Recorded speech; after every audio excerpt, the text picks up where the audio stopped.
Hello students. आज हम bacteria part 4 में बैक्टीरिया के अंदर जेनेटिक रिकॉम्बिनेशन के बारे में चर्चा करेंगे।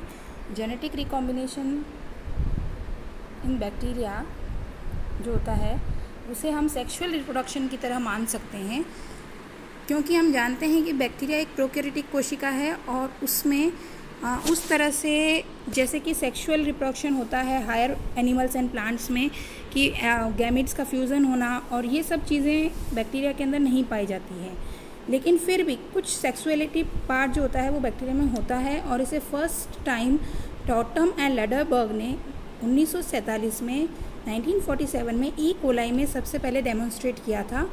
जो बैक्टीरिया होते हैं उसके अंदर सेक्सुअल रिप्रोडक्शन के अंदर गैमेट का फ्यूज़न या गैमेट का बनना नहीं होता है, क्यों इसमें सिर्फ क्या होता है कि जो सेक्सुअल रिप्रोडक्शन के टाइम या जेनेटिक रिकॉम्बिनेशन के टाइम पे जेनेटिक मटेरियल का इंटरचेंज होता है। इसीलिए इस प्रकार के जो रिकॉम्बिनेशन है सेक्सुअल रिप्रोडक्शन को हॉरिजॉन्टल जीन ट्रांसफ़र या हॉरिजॉन्टल सेक्सुअल रिप्रोडक्शन भी कहते हैं। बैक्टीरिया के हॉरिजॉन्टल जीन ट्रांसफ़र या जेनेटिक रिकॉम्बिनेशन जो होते हैं वो उसके 3 मेथड्स हैं। जो पहला मेथड है वो है कॉन्जुगेशन, जिसमें एक बैक्टीरिया दूसरे बैक्टीरिया के कांटेक्ट में आता है और एक उनके मध्य कॉन्जुगेशन ट्यूब का निर्माण होता है, जिससे जेनेटिक मटेरियल का आदान प्रदान होता है। जो दूसरा प्रकार है वो है ट्रांसफॉर्मेशन, जिसमें बैक्टीरियल सेल जो होते हैं वो आपस में कभी कांटेक्ट में नहीं आते हैं, लेकिन एक नेकेड डीएनए बाहर से जो बाहर नेकेड एलिमेंट होता है डीएनए एलिमेंट, वो बैक्टीरिया सेल के अंदर सेल वॉल के थ्रू प्रवेश करता है। जो तीसरा मेथड है वो है ट्रांसडक्शन। इसमें भी बैक्टीरियल सेल आपस में कभी कांटेक्ट में नहीं आते हैं, परंतु डीएनए का आदान प्रदान होता है किसके द्वारा? जीवाणु भोजियों के द्वारा। तो जीवाणु भोजी की सहायता से अगर डीएनए का ट्रांसफ़र हो तो उसे हम बोलेंगे ट्रांसडक्शन। अगर naked DNA direct bacteria cell के अंदर जा रहा है तो उसे हम बोलेंगे ट्रांसफॉर्मेशन। और अगर दो बैक्टीरिया के मध्य ट्यूब का निर्माण होता है, कॉन्जुगेशन ट्यूब का, और फिर डीएनए का आदान प्रदान होता है तो उसे हम बोलते हैं, इस मेथड को हम बोलते हैं कॉन्जुगेशन। सबसे पहले है कॉन्जुगेशन। कॉन्जुगेशन की जो का अध्ययन है या जो उसकी डिस्कवरी है वो लेडरबर्ग ने ई कोलाई में की थी। ई कोलाई का जो उन्होंने स्ट्रेन लिया था वो था K12। इसमें जेनेटिक मटेरियल जो होते हैं वो आपस में दो बैक्टीरियल सेल पास में आते हैं, फिजिकली कांटेक्ट में आते हैं, उनके मध्य ट्यूब का निर्माण होता है जिसे कॉन्जुगेशन ट्यूब बोलते हैं, और उस प्रकार एक बैक्टीरिया से दूसरे बैक्टीरिया के अंदर डीएनए प्रवेश करता है। जो बैक्टीरिया डीएनए प्रदान करता है उस बैक्टीरिया को बोलते हैं डोनर सेल या फर्टाइल सेल F+ मेल, और जो ग्रहण करता है वो फीमेल होती हैं, F- कहलाती हैं, या रिसिपिएंट या ग्राही कोशिका कहलाती है। जो F+ होती है उसमें फर्टिलिटी फैक्टर या F फैक्टर प्रेजेंट होता है, और F- का अर्थ है जिसमें फर्टिलिटी फैक्टर प्रेजेंट नहीं है। फर्टिलिटी फैक्टर क्या है? फर्टिलिटी फैक्टर भी एक तरह का प्लाज्मिड होता है जो कि ऑटोनोमस होता है। प्लाज्मिड स्वप्रतिकृति होता है, और कभी कभी बैक्टीरिया के क्रोमोसोम जो डबल हेलिकल क्रोमोसोम होता है, सर्कुलर डीएनए होता है बैक्टीरिया का मुख्य, उसके अंदर भी ये प्रवेश कर लेता है कभी कभी। इसके 3 मेथड हैं। कॉन्जुगेशन फिर से 3 प्रकार का है। एक है F+ से F- की तरफ अगर जेनेटिक मटेरियल जा रहा है, जैसे कि आप देख रहे हैं चित्र में, इसमें क्या हो रहा है, ये F फैक्टर है और ये F- सेल है, ये F+ सेल है। F+ क्यों है? क्योंकि इसके पास F फैक्टर है।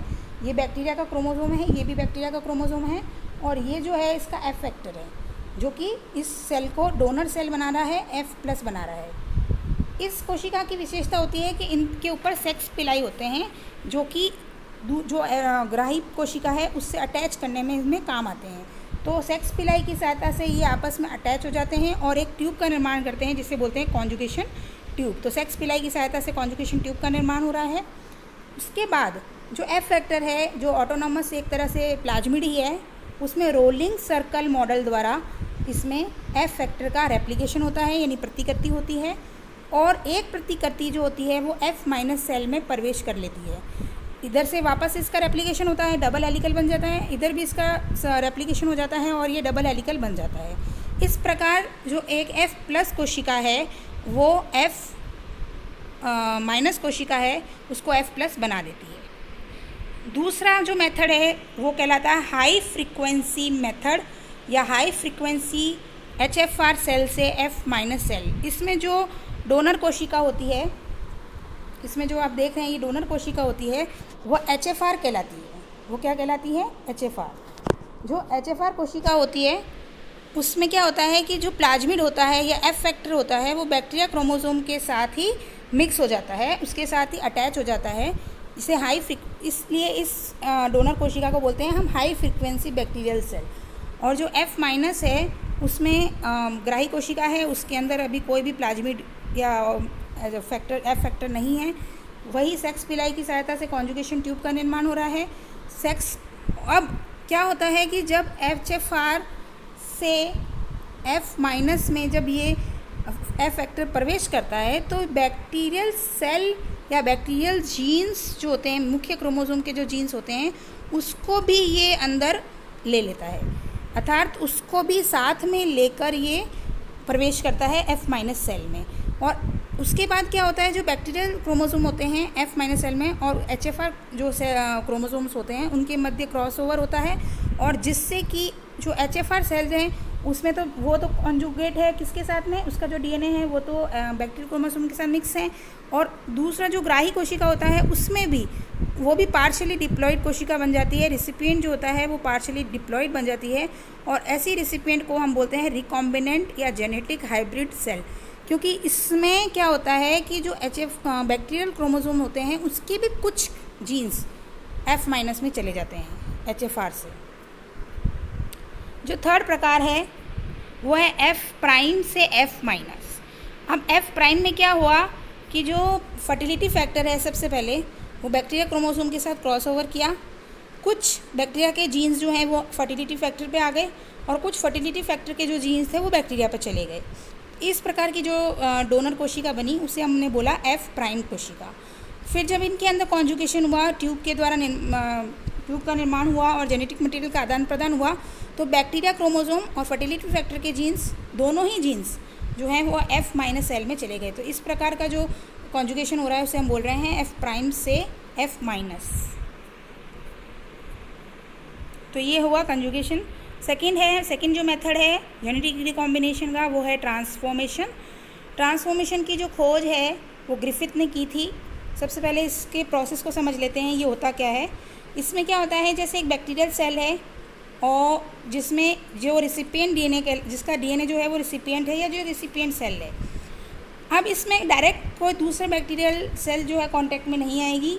इसमें क्या होता है, एक्सोजीनस ट्रांसफ़र फैक्टर होता है, यानी कि नेकेड DNA होता है, डबल स्ट्रैंडेड DNA सेगमेंट होता है, एक टुकड़ा होता है DNA का डबल स्ट्रैंडेड, जिसे हम बोल रहे हैं एक्सोजीनस ट्रांसफ़र फैक्टर। ये एक्सोजीनस ट्रांसफ़र फैक्टर जो होता है उसमें से एक स्ट्रैंड तो बाहर रह जाता है और एक स्ट्रैंड रिसिपिएंट सेल के अंदर प्रवेश कर लेता है। सबसे पहले जैसे ही डबल स्ट्रैंडेड जो ये DNA है वो कांटेक्ट में आता है बैक्टीरियल सेल के वॉल से, सेल वॉल से, उसी समय क्या होता है, इसमें पोर बन जाता है और उस पोर की सहायता से एक सिंगल स्ट्रैंड जो DNA का होता है वो अंदर चला जाता है रिसिपिएंट सेल में, और रिसिपिएंट सेल में जाने के बाद में ये वहाँ पे रिकॉम्बिनेशन होता है उनके बीच में, बैक्टीरियल क्रोमोसोम और एक सिंगल स्ट्रैंड DNA के बीच में रिकॉम्बिनेशन होता है और ट्रांसफॉर्म सेल का निर्माण होता है। यानी कि जो रिसिपिएंट बैक्टीरिया क्रोमोसोम होते हैं उसके अंदर वो DNA मिक्स हो जाता है या हाइब्रिड हो जाता है। जो ट्रांसफॉर्मेशन है वो अनयूजुअल फॉर्म ऑफ रिकॉम्बिनेशन है, क्योंकि इसके अंदर in which the molecule of DNA that carry genetic information of the cell move from donor to recipient through the liquid medium in which they are growing। अर्थात naked DNA जो है वो ये एक अलग प्रकार का ट्रांसफॉर्मेशन है या रिकॉम्बिनेशन है, जिसमें नेकेड DNA जो है वो कोशिका के अंदर जाता है सिंगल स्ट्रैंड और एक स्ट्रैंड बाहर नष्ट हो जाता है। इसकी खोज जो है वो F ग्रिफिथ ने की थी 1928 में। इसमें उन्होंने डिप्लोकोकस निमोनाई का जो मिक्सचर था उसके 2 स्ट्रेन लिए थे, S strain and R strain. तो 2 जो डिप्लोकोकस निमोनाई के स्ट्रेन लेके उन्होंने लेबोरेटरी में माइस या चूहे पे एक्सपेरिमेंट किया था, और लेटर ऑन 1944 में एवरी, मैक्लेओड एंड मैकार्टी ने इसे इन विवो भी डेमोन्स्ट्रेट किया था। The cell in which transformation occur called competent cell. अब जिस सेल के अंदर ट्रांसफॉर्मेशन हुआ है या ग्राही कोशिका बैक्टीरिया की जो है उसे हम बोलेंगे कॉम्पिटेंट सेल होनी चाहिए। कॉम्पिटेंट का मतलब वो उस नेकेड DNA को ग्रहण करने योग्य होनी चाहिए। That part of DNA strand in which quality of transformation lies is called transfer factor. और जो DNA अंदर प्रवेश कर रहा है उसे ट्रांसफर फैक्टर कहेंगे। अब जो कॉम्पिटेंसी है या ग्रहण करने की जो क्षमता है वो किससे लॉस्ट हो सकती है, किससे नष्ट हो सकती है? हाई टेम्परेचर, अगर उच्च तापमान है, यूवी रेज है, अल्ट्रावायलेट रेज है, या कोई केमिकल म्यूटेशन प्रेजेंट है, तो उससे उसकी कॉम्पिटेंसी ख़त्म हो सकती है। और इसी प्रकार हम किसी बैक्टीरियल सेल के ग्राह्यता को या कॉम्पिटेंस को बढ़ा सकते हैं with the help of calcium chloride, with the help of optimum temperature या अच्छा तापमान जो कि 29 से 32 डिग्री सेल्सियस माना जाता है, और इनऑर्गेनिक फॉस्फेट की सहायता से। जो थर्ड है मेथड वो है ट्रांसडक्शन। ट्रांसडक्शन जैसे कि मैंने पहले भी बताया था कि इसमें बैक्टीरिया फेज यानी जीवाणु भोजियों की सहायता से एक स्थान से दूसरे स्थान पे जेनेटिक मटेरियल का एक्सचेंज होता है। और जो बैक्टीरिया फेज इसमें कार्य करते हैं वो टेम्परेट प्रकार के होते हैं जो कि ट्रांसडक्शन करते हैं। जो ट्रांसडक्शन है उसकी खोज जिंडर एंड लेडरबर्ग ने 1952 में साल्मोनेला टाइफिमोरियम नामक जो जीवाणु था उस पे की थी। ये भी दो प्रकार का होता है, स्पेशलाइज्ड ट्रांसडक्शन और जनरलाइज्ड ट्रांसडक्शन। स्पेशलाइज्ड ट्रांसडक्शन में क्या होता है कि जो बैक्टीरिया क्रोमोसोम होते हैं उसके साथ जो जीवाणु भोजी के क्रोमोसोम्स होते हैं वो मिक्स हो जाते हैं, रिकॉम्बिनेंट हो जाते हैं। रिकॉम्बिनेंट होने के बाद में जो वायरल जीन हैं वो प्रतिकृति करते हैं, नए फेज या नए जीवाणु भोजियों का सिंथेसिस होता है बैक्टीरिया की कोशिका में। उसके बाद उनका लाइसिस हो जाता है, अर्थात वो बैक्टीरिया कोशिका टूट जाती है, फट जाती है, और न्यू फेज पार्टिकल्स यानी कि नए जीवाणु भोजी जो हैं वो रिलीज़ हो जाते हैं। जब ये नए जीवाणु भोजी रिलीज़ हो जाते हैं तो वायरल डीएनए के साथ साथ कुछ बैक्टीरिया के जीन्स को भी कैरी करते हैं, कुछ बैक्टीरिया के जीन्स को लेकर बाहर निकलते हैं और ये नए होस्ट को इन्फेक्ट करते हैं।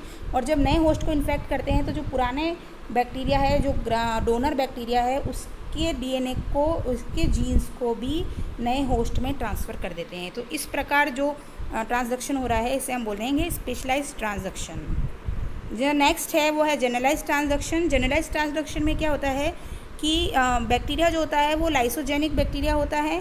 लाइसोजेनिक बैक्टीरिया होने की वजह से क्या होता है, वायरल डीएनए क्रोमोसोम डीएनए आपस में जुड़ते नहीं हैं और दोनों के ही फेज पार्टिकल का निर्माण होता है वो दो प्रकार से हो सकता है। दो प्रकार से कैसे हो सकता है? एक तो हो सकते हैं नॉर्मल वायरस जिसमें सिर्फ वायरल डीएनए हो, और एक हो सकता है रिकॉम्बिनेंट बैक्टीरियोफेज जिसके अंदर बैक्टीरियल जीन भी होंगे और वायरस जीन भी होंगे।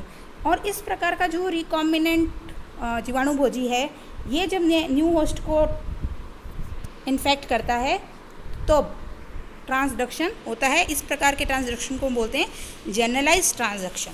और जबकि वो जो पहले वाला था वो था आपका स्पेशलाइज्ड ट्रांसडक्शन। उसमें तो जेनेटिक रिकॉम्बिनेशन होगा ही होगा, लेकिन जनरलाइज में तभी होगा जब रिकॉम्बिनेंट जीवाणु भोजी बना हो। तो इस प्रकार ये जेनेटिक रिकॉम्बिनेशन के 3 मेथड जो हैं वो बैक्टीरिया में होते हैं। धन्यवाद।